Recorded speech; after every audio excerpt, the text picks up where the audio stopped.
రచనతో రామచంద్రమూర్తి మీద కీర్తనల రచనతో తరించిపోయినటువంటి మహాపురుషుడు రామదాసు గారు. అటువంటి రామదాసు గారు మన ఆంధ్రదేశంలో పుట్టడం, తెలుగువారు కావడం, ఆ క్షేత్రానికంత వైభవం తేవడం, ఇప్పటికీ రామదాసు గారు చేయించినటువంటి నగలన్నీ కూడా పక్కనే ఉంచబడినటువంటి ప్రదర్శనశాలలో కనపడుతుంటాయి.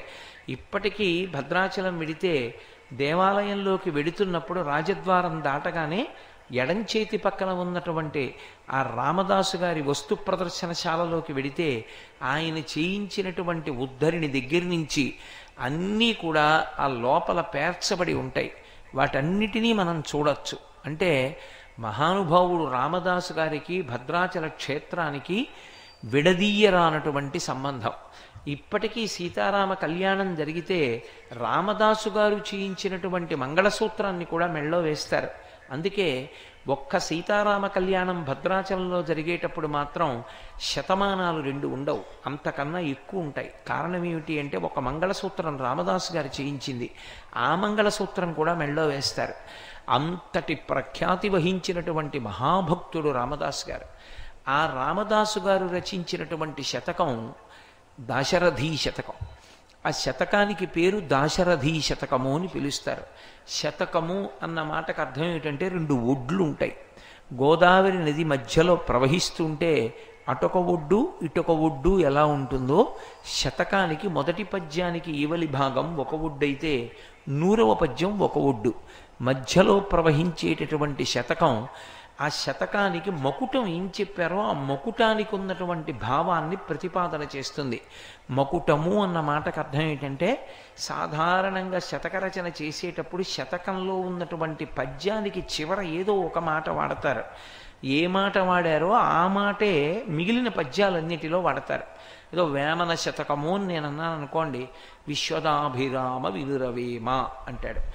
వినురవేమ అన్న మాట 100 పద్యాల్లోనూ చిట్ట చివర కనపడుతుంది, దాన్ని మకుటం అంటారు. శంకర శతకం అనుకోండి, ప్రతి పద్యానికి చివర శంకరా అని వేస్తారు. అంటే శంకరా అని పిలిచారు కాబట్టి ఆ శతకానికి శంకర శతకము అంటారు. ఇంకా వేరు పేరు పెట్టారు. మకుటమే శతకానికి పేరుగా మారుతుంటుంది. అది రచనా సంప్రదాయంలో వచ్చినటువంటి ఒక అలవాటు. గోపరాజు గారు శతకం చేసినప్పుడు ప్రతి పద్యానికి చివర దాశరథీ కరుణాపయోనిధి అని పిలిచారు. దాశరథీ కరుణాపయోనిధి అన్న మాటలో ఒక్క కరుణాపయోనిధి అంటే ఎవరు కరుణాపయోనిధి తెలియదు కనుక దానికి ముందున్న మాటని శతకానికి తీసుకున్నారు. దాశరథి అన్న మాట తీసుకుని దాశరథీ శతకము అని పిలిచారు.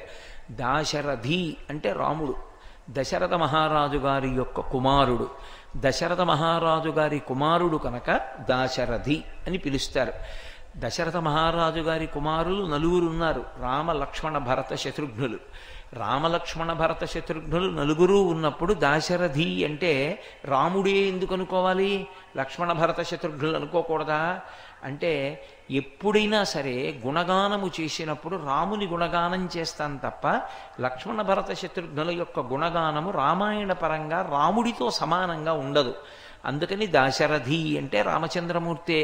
ఏమంటే రాముడికి 108 నామాలు ఉన్నాయి, 1000 నామాలు ఉన్నాయి కదా. లోకంలో భగవంతుని యొక్క నామాలన్నిటిలోకి అత్యంత శ్రేష్టమైన నామం ఏది అంటే ఒక్క రామనామమే. రామనామము కన్న గొప్ప నామము ఇలయందు ఇక లేదు. అదే అంత గొప్ప నామము. అటువంటి నామమైనప్పుడు అది అందరూ పలకాలనే వశిష్ఠ మహర్షి రామ అని తేలికగా ఒత్తులు లేకుండా పెట్టారు. అటువంటి నామం ఉండగా ఆ నామం వదిలిపెట్టేసి శ్రీరామ శతకము అనకూడదా, వదిలిపెట్టి దాశరథీ శతకము అని దాశరథీ కరుణాపయోనిధి అని ఎందుకు అనాలి? కరుణ అంటే దయ, పయోనిధి అంటే సముద్రం. సముద్రానికి ఉండే లక్షణం ఏమిటి అంటే సముద్రము యొక్క లోతు తెలుసుకోవాలని ఎవరైనా ప్రయత్నం చేశారనుకోండి, వాళ్ళు సముద్రంలోనే కలిసిపోతారు. సముద్రంలోకి ఒక ఉప్పు బొమ్మ బయలుదేరిందనుకోండి, సముద్రం లోతు తెలుసుకుంటానని సముద్రమునందు కరిగిపోతుంది. సముద్రపు లోతు తెలుసుకోవడం ఎవరికీ సాధ్యం కాదు. సముద్రం అడుక్కి వెళ్ళలేరు. సముద్రం అడుక్కి వెడదామని ప్రయత్నం చేసిన వాడు సముద్రమునందే కలిసిపోయినట్టు రాముని యొక్క దయ ఎంత లోతుగా ఉంటుందో తెలుసుకుందామని ప్రయత్నం చేసిన వాడు రాముని యందు ఐక్యమైపోతాడు. అంటే శ్రీరామాయణంలో రామ కథ మీద మక్కువ పెంచుకొని రామ కథ గురించి ఎక్కువగా ఆలోచించి రామ కథ వింటూ రామ కథ చదువుకుంటూ జీవితాన్ని గడిపితే ఇహంలో ఏ విధమైనటువంటి ఇబ్బందులు లేకుండా జీవితం గడిచి చిట్ట చివర రాముని యందు ఐక్యమైపోతారు. అంత గొప్ప కథ రామకథ. అందుకే దాశరథి కరుణాపయోనిధి. ఆయన దయకి ఎల్ల చెప్పడం చాలా కష్టం. రాముడి దయ ఇంత ఉంటుందండి అని చెప్పగలిగిన వాడెవరూ లేడు. ఆయన కరుణా సముద్రుడు. ఆయన దయ అంత సముద్రం లాంటి దయ. అంత దయ కలిగిన వాడు కాబట్టే శ్రీరామాయణంలో ఆయన అందరితోటి చెలివి చేస్తాడు. 24,000 శ్రీరామాయణ శ్లోకాల్లో రామునితో సమన్వయమైనటువంటి వారు ఎందరో ఉన్నారు. రాక్షసులున్నారు, వానరులున్నారు, నరులున్నారు, దేవతలున్నారు, స్త్రీలున్నారు, ఋషులున్నారు.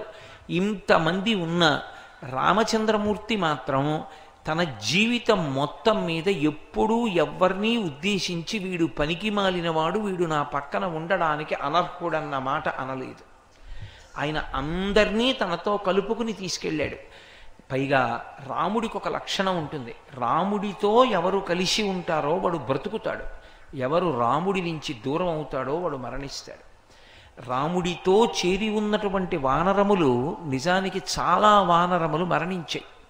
యుద్ధం జరిగిన తర్వాత చచ్చిపోండి, ఒక్క వానరం కూడా చచ్చిపోకుండా ఎలా ఉంటుంది? చచ్చిపోయి కొన్ని కోట్ల వానరములు చనిపోయాయి. రావణుడి పనుపున యుద్ధం చేసినటువంటి రాక్షసులు అందరూ తెగటారిపోయారు. రాముడి పనుపున యుద్ధం చేసిన వానరములలో అన్ని వానరములలో కొన్ని కోట్ల వానరములు చచ్చిపోయినా ఇంకా చాలా వానరములు మిగిలాయి. కానీ యుద్ధం ఎంత అయిపోయిన తర్వాత దేవేంద్రుడు ప్రత్యక్షమై అడిగాడు రాముణ్ణి, ఏం కావాలని అడిగాడు. యుద్ధంలో మరణించినటువంటి వానరములన్నీ యుద్ధానికి బయలుదేరి వచ్చినప్పుడు ఎటువంటి జవసత్వములతో ఉన్నాయో అటువంటి జవసత్వములతోనే మళ్ళీ పునరుజ్జీవితం అవ్వాలి, అలాగే అవి బ్రతికేటట్టుగా అనుగ్రహించమన్నాడు. రాముడితో వెళ్ళిన వానరములన్నీ మళ్ళీ అంత సంతోషంగానూ తిరిగి వెనక్కి వచ్చాయి. రాముడు అవతార పరిసమాప్తి చేసేటప్పుడు మిగిలిన అవతారములు పరిసమాప్తి చేసినట్టు చెయ్యలేదు. వామనావతారం కానీ కృష్ణావతారం కానీ ఏ అవతారం పరిసమాప్తి చెయ్యని రీతిలో రాముడు అవతార పరిసమాప్తి చేశాడు. రామావతార పరిసమాప్తిలో అందరికీ చెప్పాడు, పేరు పేరున పిలిచి చెప్పాడు, నేను రేపు వెళ్ళిపోతున్నాను, నాతో పాటు వద్దామనుకున్న వాళ్ళందరూ వచ్చేసేయండి అన్నాడు. రాముడు సరయూ నదిలోకి దిగిపోయాడు. చిట్ట చివర సరయూ నదిలోకి దిగి సశరీరుడై వైకుంఠానికి వెళ్ళిపోయాడు. రాముడి వెంట వెళ్ళిపోయిన వాళ్ళు ఎవరున్నారో వాళ్ళందరూ కూడా ఉత్తమ లోకాలకు వెళ్ళిపోయారు. రాముడి వెంట వెళ్ళని వాళ్ళు ఎవరున్నారో వాళ్ళు మిగిలిపోయారు. అందుకే రామ కథకున్న గొప్పతనం ఏమిటంటే రాముడితో ఉన్నవాడు పాడైనవాడు ఉండడు.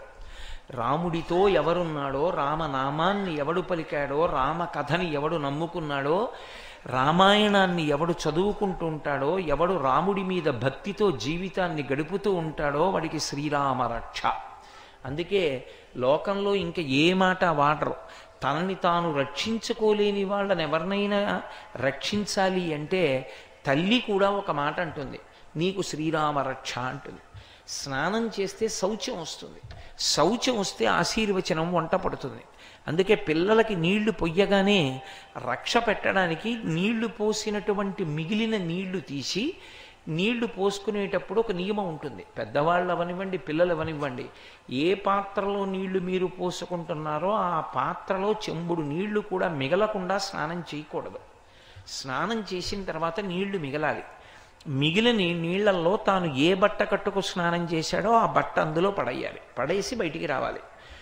ఆ పడేసినటువంటి బట్టని తన భార్య కానీ పిడిచి ఆరేస్తే ఆ ఇంటి యజమాని ఆరోగ్యంతో ఉంటాడు, దీర్ఘాయుష్